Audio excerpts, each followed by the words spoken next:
Em 9 minutos, uma conversa com o engenheiro especialista em planejamento, Sérgio Santana. Sérgio, você identificou para nós, nesses 2 dias de conversa aqui no 9 minutos, alternativas, digamos assim, claras nas suas palavras, que até então não estavam tão claras para nós. Agora, eu te pergunto a questão aquele clichêzinho chato, mas nem por isso menos verdadeira, a questão da vontade política. O que está acontecendo? Tem nos faltado vontade política para implementar políticas e planos, projetos de Estado que perpassem administrações, que estão comprometidos com as gerações futuras? Ou a preocupação com a próxima eleição parece presidir todos os nossos projetos? Eu vejo que o Espírito Santo chegou de um estágio muito básico a um estágio muito avançado, num espaço de tempo curtíssimo. Isso aqui hoje é um estado trade. Outro dia era uma fazenda de café, outro dia nem isso, né? Uhum. Hoje virou um estado trade, com serviços complexos, com multiplicidade de interesses, com multiplicidade econômica de segmentos sólidos dentro. Você tem uma fruticultura sólida no estado. Mérito a alguém que fez um projeto de Estado lá atrás, que é a tese de mestrado do Ricardo Santos. Não sei se você sabe, quando é estudante da fruticultura, não tinha fruticultura, o cara coloca isso, quer dizer, o efeito que causa 40 anos depois, entendeu? Quer dizer, coisas desse tipo precisam de ir indo para frente. Então, o que eu vejo é que o discurso, as discussões, os elementos míopes, para mim, eles deixam de fazer uma coisa essencial para um futuro promissor.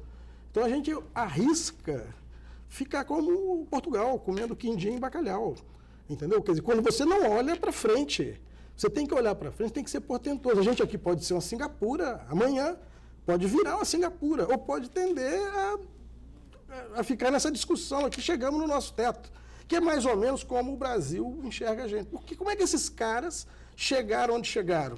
Por isso, hoje, que nego não deixa ter uma petroquímica aqui, deixa o gasoduto passar aqui, mas não tem gás aqui, não deixa terminar o aeroporto. Você imagina que discussão mais míope a nossa discussão do aeroporto.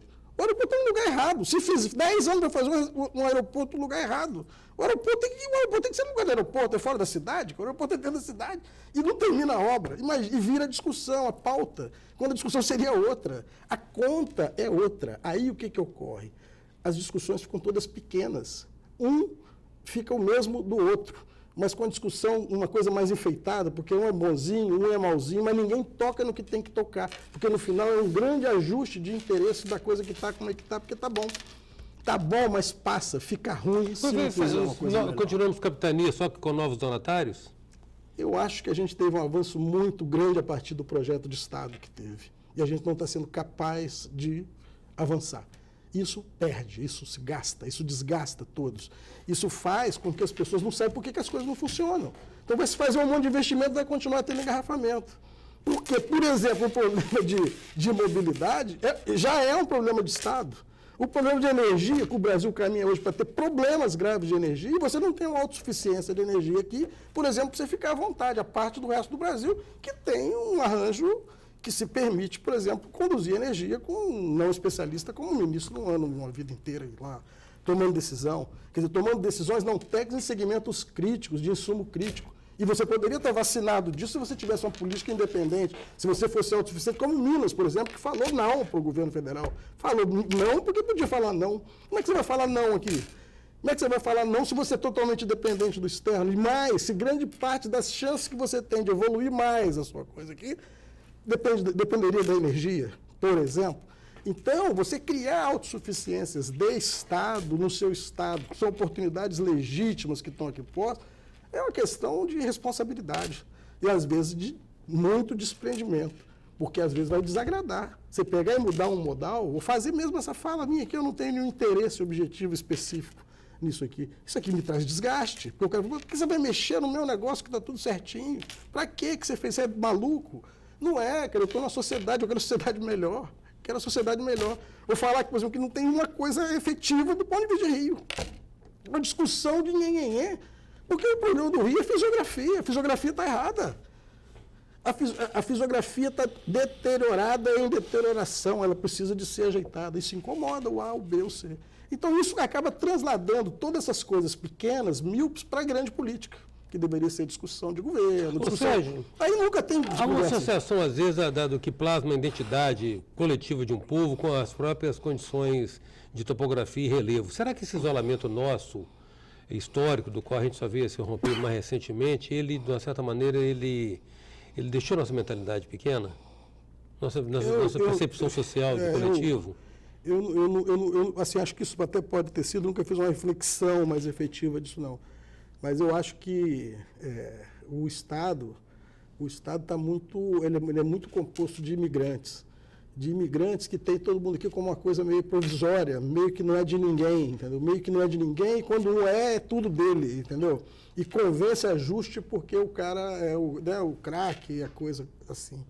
Então, a gente vai ter que criar, forçar uma barra, ter mais gente que tope se desgastar para ter conversa talvez como essa, por exemplo, para você poder formar uma massa crítica mais efetiva sobre o que é fazer uma visão de Estado de longo prazo, inclusive compatibilizando e, lógico, salvaguardando os interesses de cada um, mas fazendo prioritariamente o melhor. Mas o problema nosso é que realmente não dá para a soma das partes ser maior que o todo.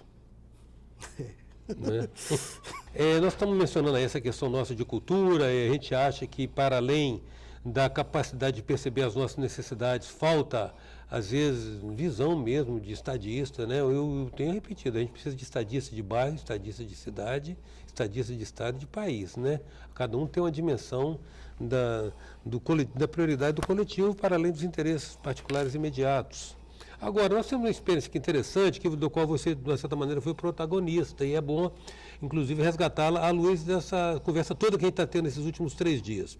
Você foi o mentor do Prodespol, concebeu o projeto de saneamento. Ao longo dos anos, esse projeto tem sido rebatizado. Ele perdeu? Ele mudou o curso da filosofia original dele? Você tem acompanhado, depois que você abandonou a CRIA, ou você abandonou a CRIA? Não, a CRIA não é nem uma CRIA. Eu tenho muito orgulho de ter, lá no final da década de 90, quando voltava, né, eu tinha apelido de estudante profissional dentro da CESAM, eu tenho muito orgulho de ter trabalhado durante muito tempo. E eu, quando voltei, eu tinha passado um tempo no exterior, depois um tempo no Rio, e voltei determinado a sair da CESAM, porque tinha acabado o meu ciclo.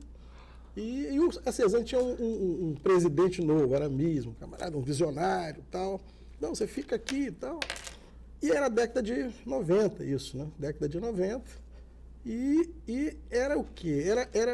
Era o período que se vivia no Brasil, as consequências, né, da Suíça que o Sarney tinha criado, né, com moratória unilateral. Então a gente vivia os reflexos, né? Não podia contratar com entidade multilateral, não podia nada, e o cara acabou com o Plano Nacional de Saneamento, acabou com o BNH.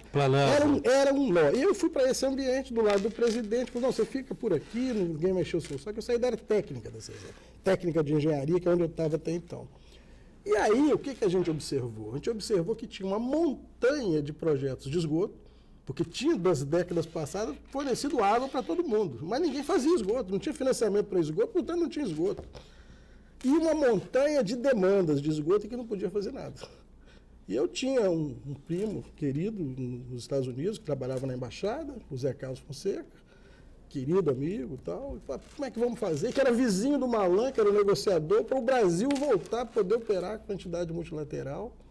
E começamos a desenhar o Prodespol com esse entulho de projetos que não tinham onde arrumar dinheiro para fazer, mesmo com o Brasil, sem poder contratar com entidade multilateral. A promessa era do Malan, que ia fazer a equação, e era o prenúncio da ECO 92, que ia acontecer a ECO 92, parecido com a Copa do Mundo agora, vai ter a ECO 92, o mundo vai olhar para o Brasil. Então eu tenho muito orgulho de ter desenhado esse projeto com outras pessoas mais ajudando, mais para frente. E hoje, que a coisa acabou acontecendo, deu certo, com todas as mazelas, eu vejo que as pessoas trocam o nome, nessa coisa de governo, né? Já foi Pelezão, outro dia Pelezão. Agora, isso não é o que mais me incomoda. O que mais me incomoda nesse projeto, E me incomoda Águas muito. limpas, eu acho que agora limpa, né? No governo anterior era águas limpas. O que me incomoda é que a turma fez isso. O Espírito Santo, a gente começou, o Espírito Santo é um estado pobre, falido quase no meio do percurso, quando a gente assinou, que foi no meio do governo do Vitor Buarque. Hoje que tem uma montanha de dinheiro, que dinheiro é transferido a CESAM, que as coisas... As pessoas, por exemplo, não ajustaram a concepção do projeto. Como é que pode fazer uma coisa dessa e não se pensar no emissário submarino? Quer dizer, o único trecho do Brasil que não tem emissário submarino e a população do Espírito Santo está concentrada no litoral é aqui. Então, isso me incomoda, enquanto engenheiro. Eu até não estou lá dentro, não estou no meio, não tem motivo para não ser isso. Porque o Espírito Santo, a população está toda na faixa litorânea. Hoje você tem um monte de estações de tratamento, tratamento de lodo, uma confusão maluca, desnecessária, um gasto de energia. Se o cara passar em Ipanema, dá uma olhadinha. Se der uma olhadinha na Barra da Tijuca, tem 4 anos que inaugurou. Dá uma olhadinha aqui do lado, em Rio das Ostras. Em Salvador está fazendo o segundo emissário. Em Natal tem outro. Em São Paulo tem 30 fazendo, aonde pode fazer, na parte litorânea. E aqui nem se cogita. Quer dizer, isso me incomoda. Muito mais do que trocar o nome, que eu acho que é questão de miopia, muito mais do que jogar pedra para trás. E eu te falo isso aqui, não no sentido de criticar, não. Faça um emissário. Estude, corrija, dá um passo atrás para poder fazer a coisa certa, não para frente. Essa é a minha percepção. Isso me incomoda. Que atributos, assim, já caminhando para encerrar a nossa conversa, Sérgio, que atributos você acha que o Espírito Santo tem que saltar à vista, que poderia ser fatores competitivos em relação ao contexto nacional? Você falou da energia, que a gente poderia ser autossuficiente, né? Você falou, já não necessariamente do ponto de vista de competitividade em relação a outros, mas da necessidade de recuperação dos nossos recursos hídricos, inclusive reinventando rios como rodovias, né? Tem mais, a nossa privilegiada e decantada localização, que nos coloca como umbigo da costa brasileira, porta ao mar, no interior do Brasil, apesar de que a gente tem um negócio meio perverso aqui, né? Nós somos mais porta de entrada do que porta de saída, né? Tem que ser. Tem que ser, porque o Espírito Santo, do ponto de vista de porta de saída, ele é um porta de saída de portos dedicados. Sim. Na verdade, os portos não são do Espírito Santo, os portos são de uma trade de minério, outro de uma trade de celulose. Essa é a conta. Não permite a diversificação da carga. Você não tem um porto de carga geral. Talvez agora, com esse porto, o Porto Central, lá que é um porto múltiplo, que são 40 portos, se consiga viabilizar uma coisa, inclusive, que é um buraco no Brasil, que falta o porto de carga geral, com os modais de container, com os roll-on, roll-off. Tomara que se viabilize o Porto Central de Presidente Kennedy, porque vai preencher um hiato importante. Mas, então, o que ocorre é que o que resta ao Espírito Santo é a margem da exportação, conseguir fazer a importação, que muito brilhantemente lá atrás foi pensado pelo Graciano lá, o incentivo, mas que hoje a turma tem que se preparar mais. Aqui é porta de entrada, aqui é porta de importação do ponto de vista do interesse. E o Espírito Santo, acho que uma coisa importante, que é como aqui é um estado de serviço, é um estado que fala inglês, que conversa com o mundo o tempo todo, esse estado tem que impulsionar-se mais no sentido de TIC, que é tecnologia da informação e comunicação. Porque é um estado pequenininho, mas está no meio da onde está aí metade do PIB do Brasil. É um estado civilizado, é um estado com gente boa, gente bacana.